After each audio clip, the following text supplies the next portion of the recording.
Good morning. Welcome to FREEWAY Bible Study. Today, Genesis 49. Jacob blesses his sons. I'm Kurt. I'm your host. And I study the Bible every working day, Monday through Friday, from Genesis through Revelation. I'm a non-believer, but I like to study and I like to learn. So I do those things. And I share with you what I learned here. Genesis 49 is the second to last chapter in Genesis, and this chapter is Jacob blesses his sons. So Jacob is about to die, and he gathers his 12 sons unto him, and speaks kind of a forecast about what he thinks is going to happen in their lives based on his experience with them as their father. So this is not a prophecy. I learned from this study, from this chapter, that the difference between prophecy and prediction. It was in the footnotes of my Bible. My New International Version has some nice footnotes. And the footnote said that a biblical prophecy requires the invocation of God, which Jacob does not do, aka Israel, Jacob or Israel. So if you hear me use those two words, that's because this man has two names. The one given to him by his father, and the other given to him by God. But he seems to use Jacob a lot. So Jacob does not invoke God. So this is a prediction. And he runs through them one by one. And in the first, he deals with them according to their age, in descending order. So first, and I won't remember all of them, I'll just go over the highlights. First is Simeon, his firstborn. Is that right, Simeon? Yeah, Simeon. And Simeon isn't going to really, even though he's the firstborn, he's not going to get much, because you may remember some time back that Simeon slept with Jacob's concubine. So Jacob knew about it, and at the time nothing seemed to come of that, but it comes of it now. Even though he's the firstborn, he is in a sense not cursed, but he's not blessed too greatly. and Jacob actually points out that your blessing will basically be hobbled and crippled by the fact of your trespass on my bed and my couch. And he doesn't actually say it because you slept with my concubine, but it's we all know where he's coming from with that. Then we move on to Simeon and Judah, not Simeon, Judah. Simeon and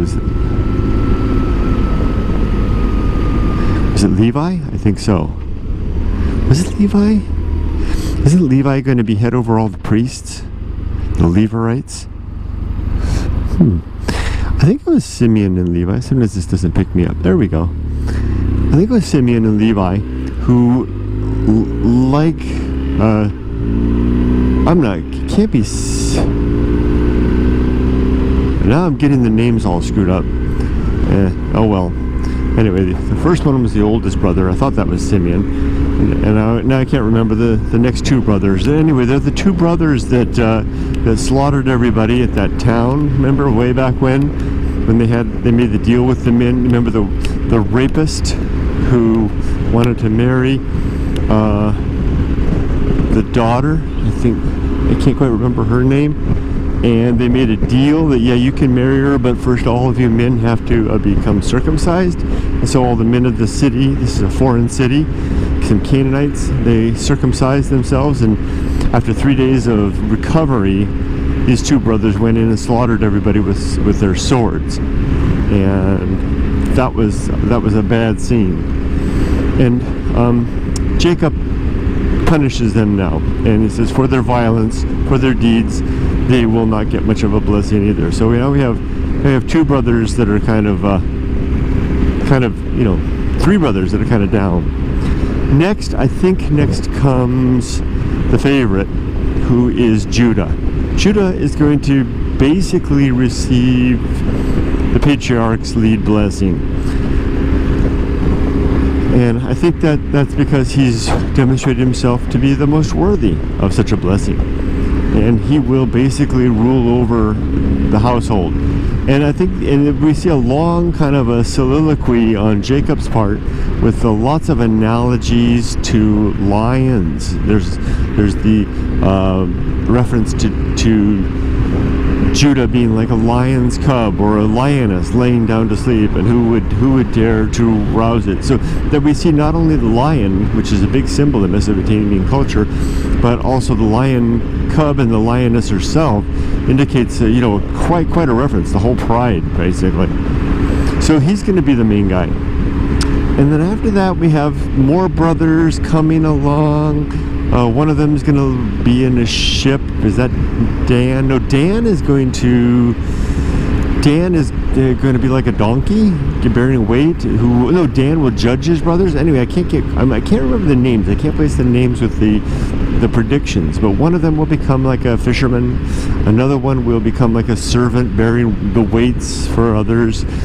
Another one will be like kind of like judging his brothers, like a snake at the side of the road, biting at the heels of the horse and causing the rider to fall down. And it goes on and on. A few brothers only get little more than like a sentence, of prediction. And then we come to Joseph and then Benjamin. Remember the two brothers who are by the other mother, brothers of another mother. Joseph, of course, gets a long reference. I mean, he's clearly done well, and his father holds him in great esteem, but doesn't get the lead blessing. That's reserved for Judah. So, and Judah's older, of course, right? So, but Joseph is a very poetic, lyrical description. Joseph is described as being like a fruiting vine at the side of a well that overflows over the wall, and just its bounty is everywhere. That archers might, I don't know what the archer reference is, archers might come and do something, but their efforts will be for naught. I'm not quite sure what that means. But anyway, it's a very good blessing. And then finally, surprisingly, the blessing for Benjamin, which is like 3 lines. It says basically, Benjamin will be like the ravenous wolf that is a predator during the day and takes its spoils back to divide them at night. What kind of blessing is that? What kind of young man has this boy Benjamin grown to be? Remember, he was his father's favorite before. The one that he couldn't bear to be without. And I don't know, I can't quite figure out, is that a good blessing, or is that a cautionary blessing? I don't know. So once all the blessings are done, and again, no invocation of God, so these are not prophecies. And then when I was thinking about it, I was thinking, wait a minute, if you invoke God, then that's a prophecy. So what's happening at the pulpits of churches every Sunday, or at the start of city council meetings, when the word of God is invoked? But that would then, according to my Bible, that would then, at least not the Bible itself, but my Bible, the scholarship that's associated with my Bible, written right in the Bible, would seem to indicate that that's all prophecy. Wow, that's stunning. So what if it doesn't come true? Then you have, countless examples of unfulfilled prophecy. Or what if it does come true? Then you have lots of examples of fulfilled prophecy. I guess there's a good mix. So that's an interesting, well to explore. See if the waters are bitter or sweet. So then next is Jacob is ready to die, and he instructs his sons that after he's dead, now that he's given out his blessing, he wants to have his body returned to the field of Machpelah, the cave where Abraham bought for Sarah, and where he basically his ancestors had been buried. So I guess this means there's going to be another trip back up to that land to return the body. And then he lifts it, very interesting, it says specifically, he lifts his feet off the floor into the bed, puts him into the bed, and then gives up the ghost and dies. Joseph then, instructs Pharaoh's physicians to begin the process of embalming, and I guess it'll be a 40-day holdover with the body before it is then transported to a place of burial. And the chapter ends there. And that's the end of Genesis 49. And with one more chapter left, I've been getting ready building a web page where I'm going to house all of my writing and my videos and my observations related to this chapter, and then all my subsequent chapters of the Bible. Hopefully that'll be an interesting maybe reference for my future descendants, if they're curious about what great grandpa Kurt once thought of the Bible.